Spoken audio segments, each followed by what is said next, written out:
Richard Childress says he had no choice but to sign NASCAR's charter agreement. Several other owners and drivers chime in, and I'm still trying to make sense of some of the calls late in yesterday's Talladega race.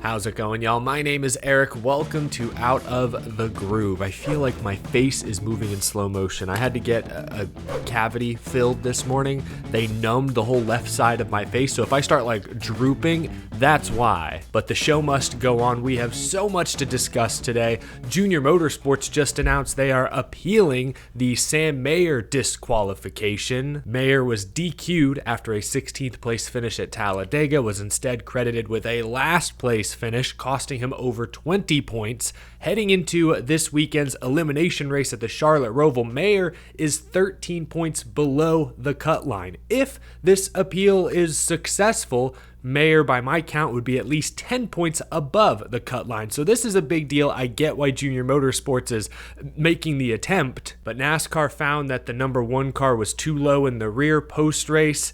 I don't see how you win this appeal, honestly. What are you going to argue? That NASCAR's templates were miscalibrated? I guess that has happened in the past. Maybe they'll argue that they sustained damage during the race. I mean, this was their statement. Not much there, so I give them a less than 50% chance of being successful, but hey, 20 plus point swing is huge this time of year. I get why they'd at least try. But that was some breaking news this morning. There is still a lot to break down from this past weekend at Talladega. Before we get to everything, this episode is sponsored by EAROS. EAROS is better than traditional earplugs because they offer superior sound and comfort. The patented design of EAROS allows for natural sound to pass through while still providing effective noise reduction. And EAROS is perfect for NASCAR fans. They just unveiled a collaboration with Hendrick Motorsports, so now you can represent your favorite drivers at the track, at a concert, wherever. I actually wore my EAROS to a couple of concerts recently. They really work.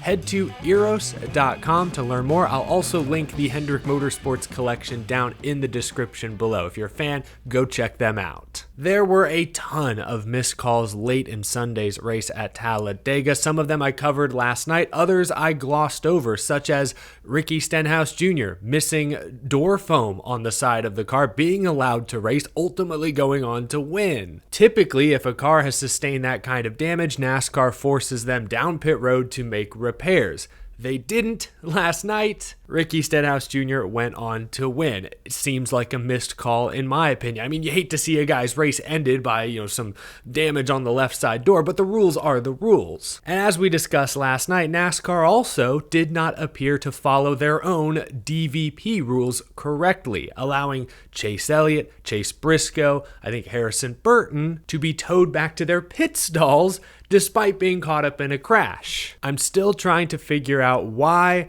Briscoe and Elliott were allowed to continue while Josh Berry, a week ago at Kansas, was forced to retire from the race on lap 1. It doesn't really make sense. NASCAR's Vice President of Competition, Elton Sawyer, attempted to clarify late last night. He told reporters, quote, "Our goal is never to put good cars out of the race. Based on our experiences last week at Kansas and looking at what happened there with the 4-car, we felt we probably could have made a different call there. We had a good car that probably just needed tires last week. As we went into this week, we wanted to err on the side of the competitor. Again, we don't want to put cars out of the race. We had a situation in turn 3 where we got 25 plus cars. We're not sure why they can't continue. We don't know if it's strictly because they're just in the grass or high-sided. For us to make a determination that they got some suspension damage or can't continue, that puts a lot on us, and we want to err on the side of the competitors." So the TLDR, sounds like Elton Sawyer is admitting they got the Josh Berry call wrong, and this weekend at Talladega tried to overcompensate. All we ask is for consistency, because now I don't know what to expect going forward. Should we expect more leniency this week, next week, the rest of this season? Or will NASCAR continue to recalibrate until they find some ambiguous middle ground? I'm sure Rodney Childers last night was furious. Overall, I feel the way they called the race at Talladega is how they should call the races going forward. My complaint is that it's not how they've called the races so far this season. I hope they change the rule book going into 2025 because ultimately I think the teams should get to decide when they're done. 9 times out of 10, that should be the case. But right now, what we need in the midst of a heated championship fight, we need consistency, and we have not gotten that the past several weeks. That's disappointing. Real quick, before we move on to off-track drama, a clip surfaced of Kyle Larson's onboard and radio communication during the final 2 laps at Talladega. And I've seen a lot of fans commenting on this clip. Brad Keselowski even chimed in. This clip shows Kyle Larson's spotter reminding him at the last minute to not push Brad Keselowski to the win. Larson, a Chevy, was stuck behind Keselowski's Ford, while 2 other Chevys, Stenhouse and Byron, were battling them in the outside lane. I'll play you just the final 15 seconds, roughly, of the clip as they're coming to the checkered. Keep your push here. Keep pushed up here. Don't push him to the window. Stay off of him, stay off of him, stay off of him. Checker flag, good work.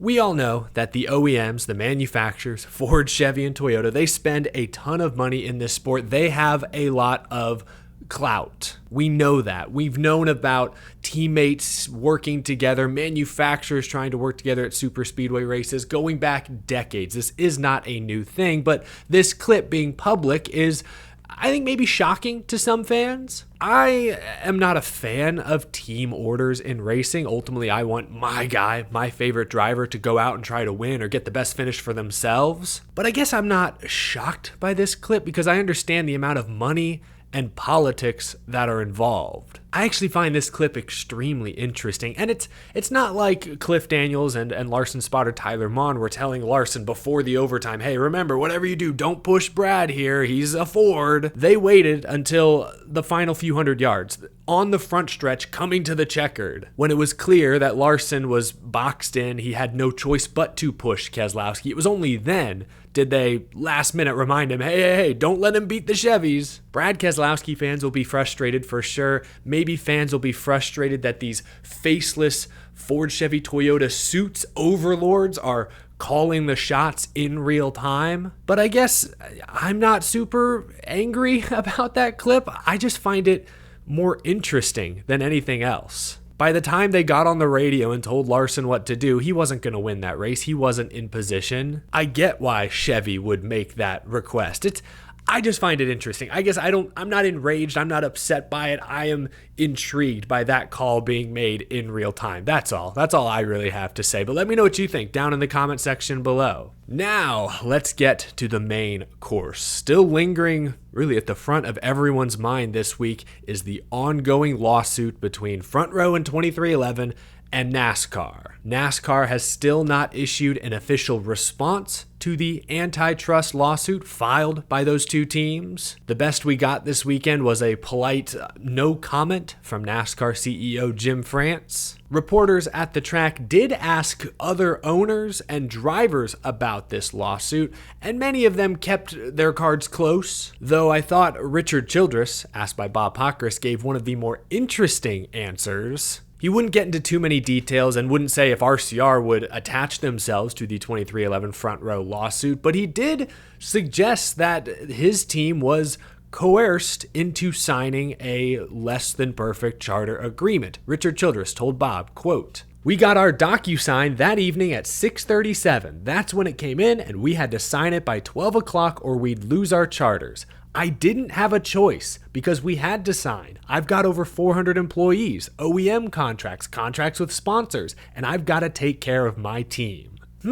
That quote, in my opinion, supports 2311 and Front Row's argument that NASCAR forced the teams to sign an imperfect deal. Not every owner has commented on this. We don't know if every other owner feels the same way Richard Childress does, but I do feel that Richard Childress' quote says a lot. Some owners, like Justin Marks, said they would keep their opinions to themselves.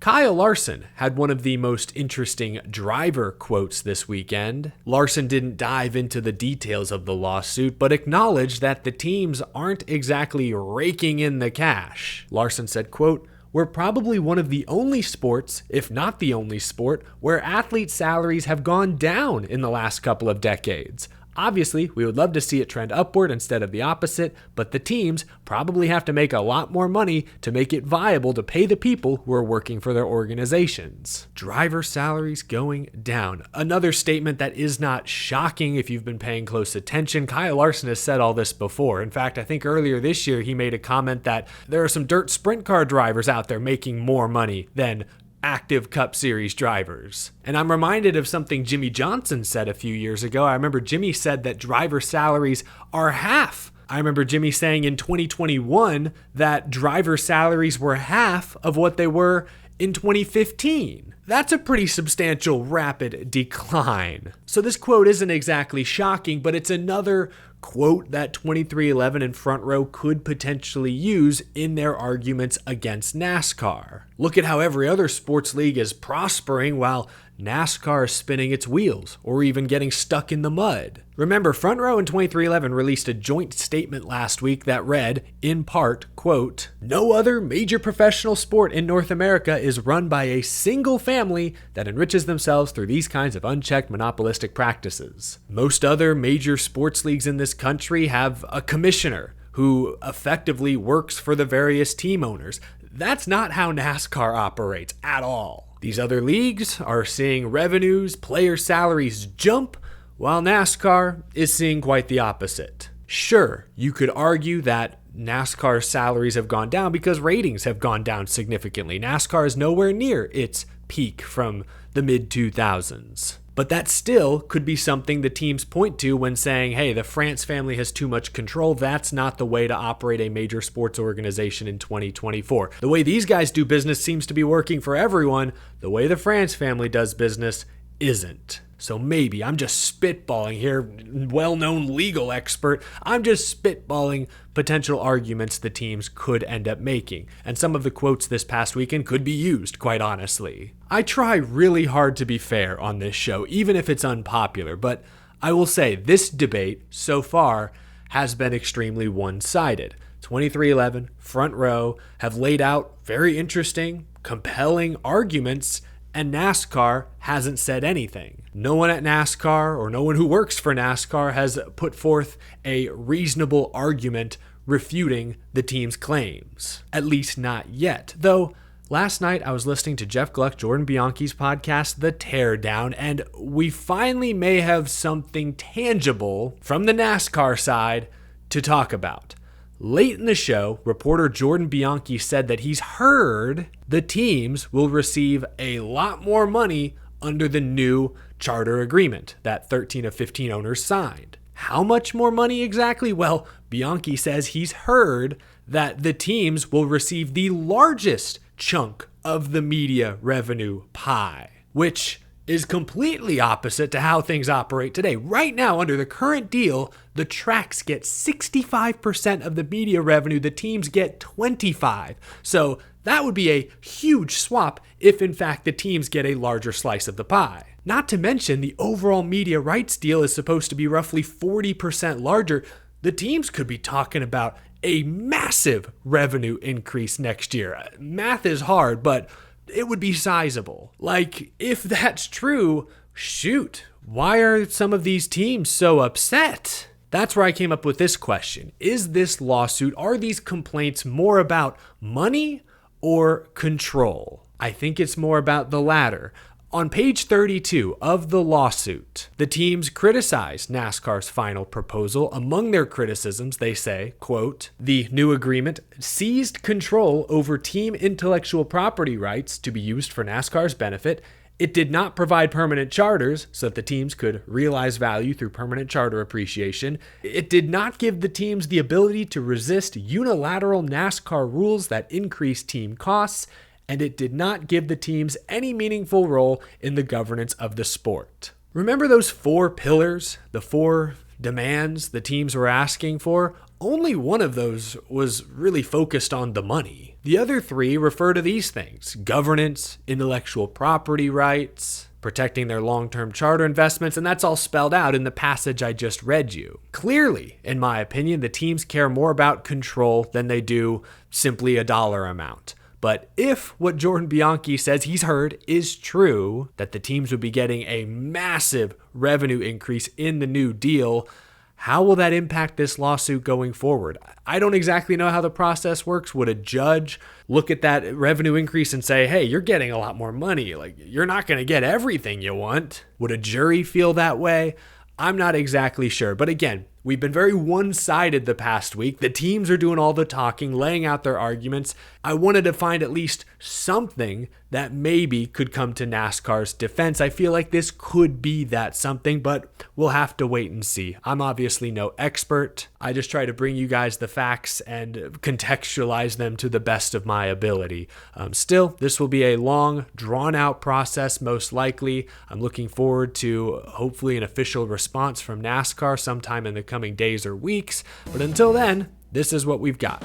Thanks for watching, folks. Hope you enjoyed this video. Leave a like down below. Subscribe while you're down there if you're new to the channel. Big thank you to my Patreon supporters for helping keep this show growing. I will talk to you again soon. Have a wonderful rest of your Monday, folks. Thanks for watching.